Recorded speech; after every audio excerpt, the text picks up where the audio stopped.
Annyira nagy divat manapság a spiritualitás, és hát ugye a spiritualitásnak is különböző szintjei, formái, fázisai vannak, és hát van egy mondás, hogy annyi út vezet Istenhez, ahány ember él a földön.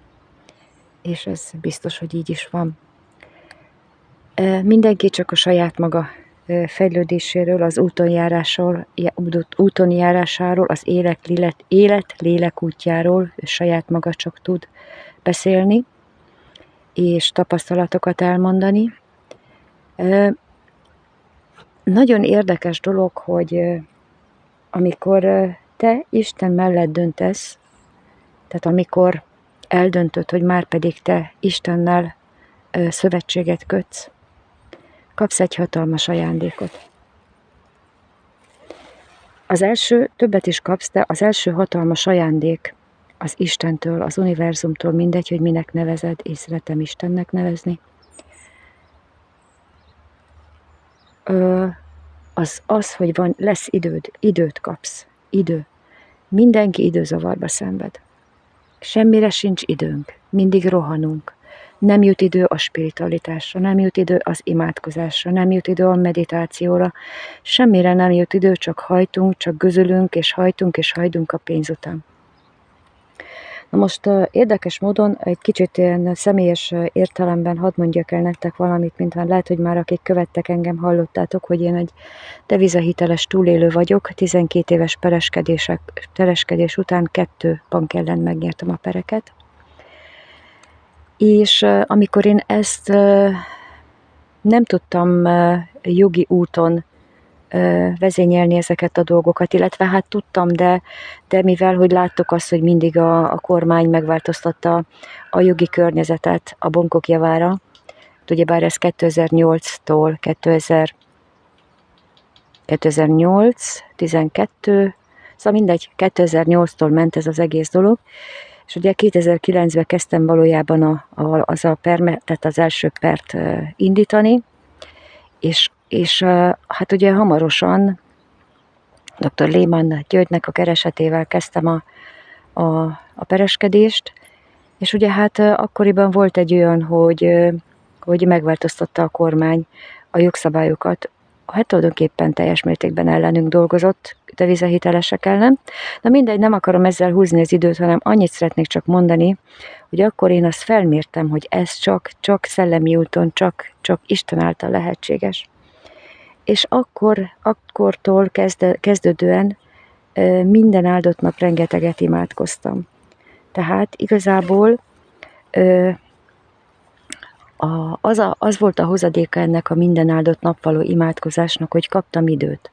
Tudtam elég pénzt keresni, nem kellett megszakadnom, volt időm arra, hogy kereseteket írogassak, volt időm a levelezésre, volt időm tanulni a jogszabályokat, volt időm tájékozódni, volt időm megírni a kereseteket, mindenre jutott időm.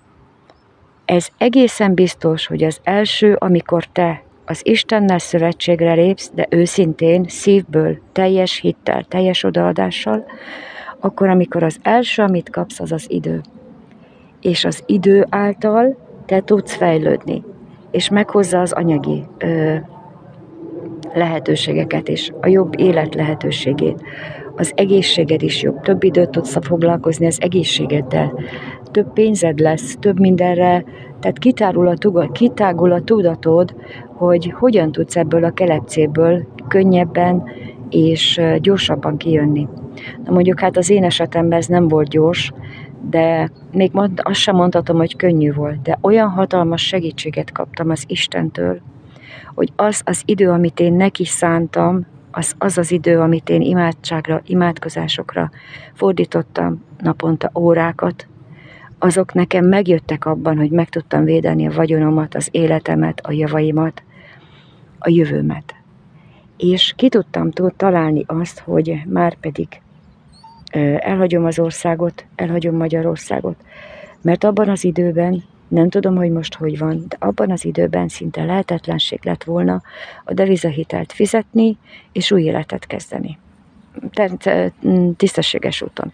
Azt nem tudom, hogy tisztességtelen úton hogy ment volna, arról fogalmam nincs, és nem is akarom tudni, de igazából becsületes úton, az imádsággal sikerült megtalálnom azt az utat, amin járnom kellett, és az ima segítségével meg tudtam nyerni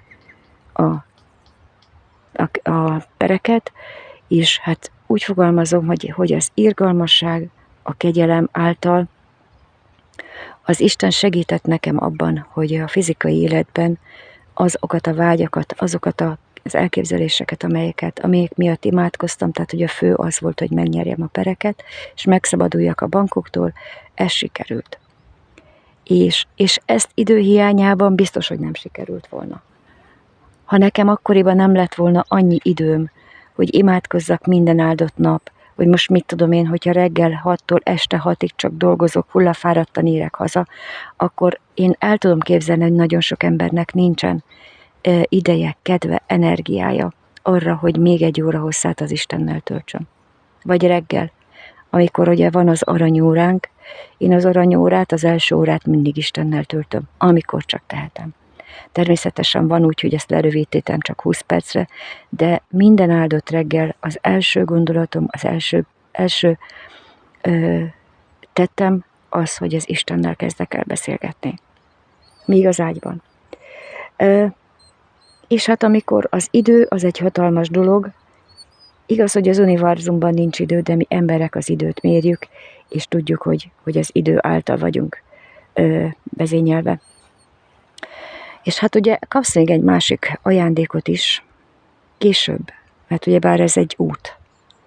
Tehát ez nem úgy van, hogy na, jól van, akkor eldöntöm ma, és akkor totál spirituális leszek, és akkor kijelentem magamról, hogy én spirituális vagyok, meg ilyenek. Tehát ez egy folyamat. Tehát, hogy lépésről lépésre mindig és mindig többet foglalkozni az Istennel. És az Isten és a veled való kapcsolatnak az ápolása az nagyon fontos. És amikor már eltelik egy bizonyos idő, akkor kapsz egy másik fajta ajándékot az Istentől, a tisztánlátást. Mert minden dolgot, ami körülöttünk van, csak a szívünkkel, a lelkünket tudjuk tisztán látni. Tehát nem lehetséges ezt az elmével, a tudattal, az aggyal látni. Nem igaz. És amikor a tisztánlátást megkapod, akkor a kapcsolataidat ezen a szűrőn, ezen a tisztánlátó szemeden, ez nem jósolás, meg ilyenek, meg nem halottlátás, meg ilyenek, nem erről beszélek, hanem a tisztánlátás, tehát amikor a szíveddel kezded látni a dolgokat, akkor ezen a szűrőn átengeded az emberi kapcsolataidat. Mert az emberi kapcsolatok betegítenek meg, és az emberi kapcsolatok gyógyítanak meg. És te ezzel a tisztánlátó szemüvegeddel, amit az Istentől kaptál, az emberi kapcsolatodat meg tudod ítélni, meg tudod mérni, meg tudod tapasztalni, hogy melyik emberi kapcsolatomra van nekem szükségem, és melyik az, ami engem előre visz, melyik az, amiből én pozitívan jövök ki, és melyik az az emberi kapcsolatom, ami már engem évek óta, évtizedek óta hátráltat,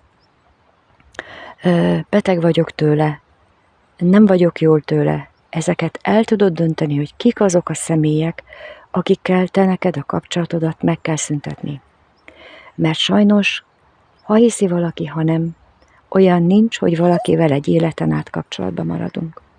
Nincs. Ez lehetetlen. Mindenkinek más az útja, mint ahogy az elején is mondtam, hogy ahány ember van a Földön, annyiféle út vezet az Istenhez.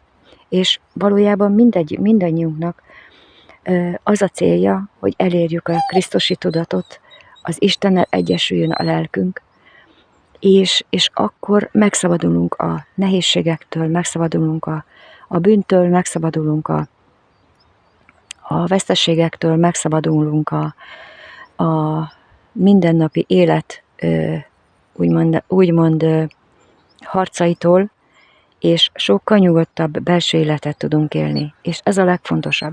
Mert ha valakinek a belső élete nyugodt, akkor a betegségek elkerülik. Vagy persze természetesen van egy közmondás, hogy egészséges ember nincs, csak orvoshoz nem forduló beteg.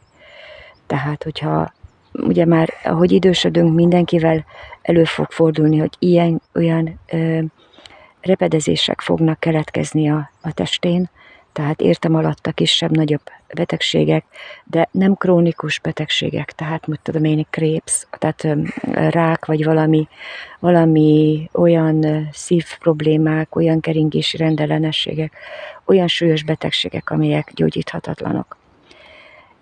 Ezért én azt gondolom, hogy az Isten útján járni mindenképpen érdemes, sőt, majdnem az, hogy kötelező lenne, de ehhez meg kell születni annak a döntésnek minden egyes ember számára, hogy Isten mellett tegye le a voksot, és azt mondja, hogy igen, Isten, én szeretlek téged, és veled akarok élni, veled akarok tevékenykedni, a te utadat akarom járni. Úgyhogy mindenkinek azt kívánom, hogy jusson el erre a következtetésre, erre a döntésre, és haladjon azon az isteni úton, amit neki személyesen az Isten kijelölt, és legyen áldott, boldog és békés. Sziasztok!